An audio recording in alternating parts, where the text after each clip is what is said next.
My name is Carlos Morales. I will be performing my speech, War in the Middle East. War. Something that has been around since the existence of man. Countless wars, countless battles within those wars, victories, losses, depending on what side of the fence you were on. Allow us to turn back the hands of time, taking us back 19 years to the year of 2001. A year that most Americans will never forget. Many of us, including myself, were only babies when this tragedy occurred. We have no recollection of what we were doing or what we were doing with our families when this incident happened.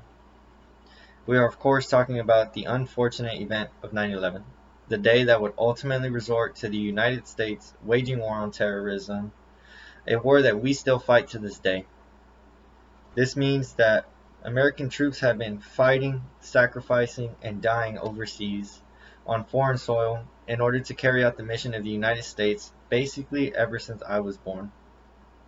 Everybody who was old enough to understand what was happening remembers exactly where they were at and exactly what it is that they were doing when they found out about the act of terrorism. For many, it was a calling to be the first to defend our Constitution, which led them into joining the armed forces in order to protect our country and its people. I bring you all here today to speak about where the darkest things of what one human can do to another and where it all takes place. We are talking about war. We, of course, are not talking about any war, however. We are talking about the ongoing war that has plagued the Middle East with terror and violence.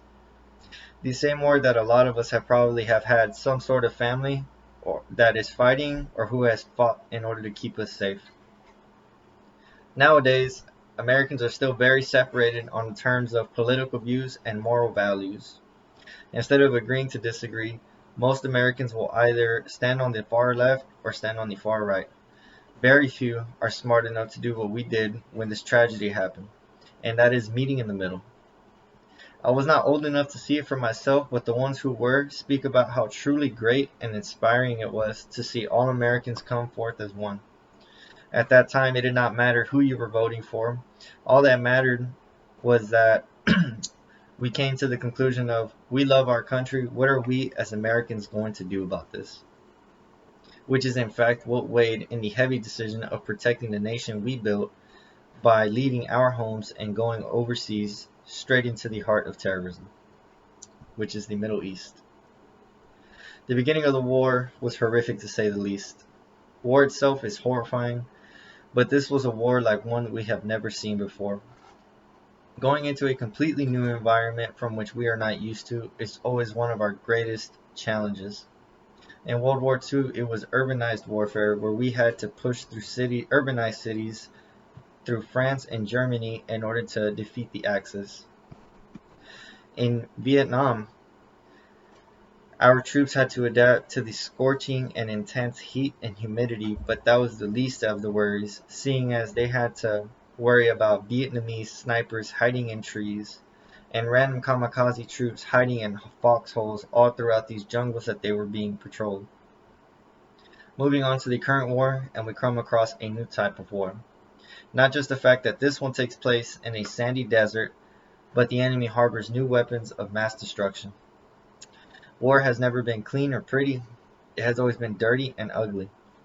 There is no way to say which war is worse than which, but in my opinion, troops have to deal with something catastrophic, which I would personally be most paranoid about more than anything else.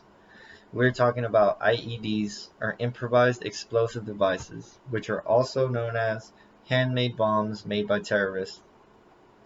I could go on and on about the disgustingly creative ways that these terrorists use these bombs not only against us, but their own people as well.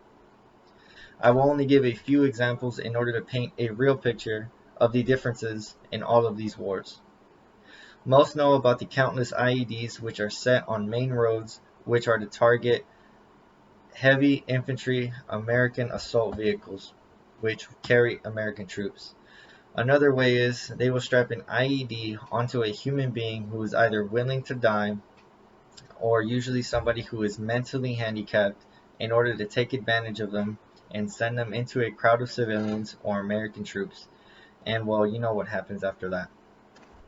On the bright side of things, however, After years and years, after countless sacrifices, and after many casualties, the US, with the help of other allied countries, are now getting to the point of the war where we are occupying less and less bases and pulling out more and more troops every year. That is, of course, up until we had what I like to call the Great Scare, because Trump called in a drone strike which killed an Iranian general, which could have potentially started World War III. Thankfully, the Iranian chief said he does not wish death to America nor the American people, but instead wishes death to only Trump and the higher-ranking military personnel who were personally responsible for the drone strike. War is the most raw and unfiltered version of what one man could do to another man, for the greater cause that is valued to that individual. This war has lasted through the presidency of 3 different people. But war is something that has happened since the first civilizations were formed, and unfortunately, it will continue to happen again long after we are gone and dead.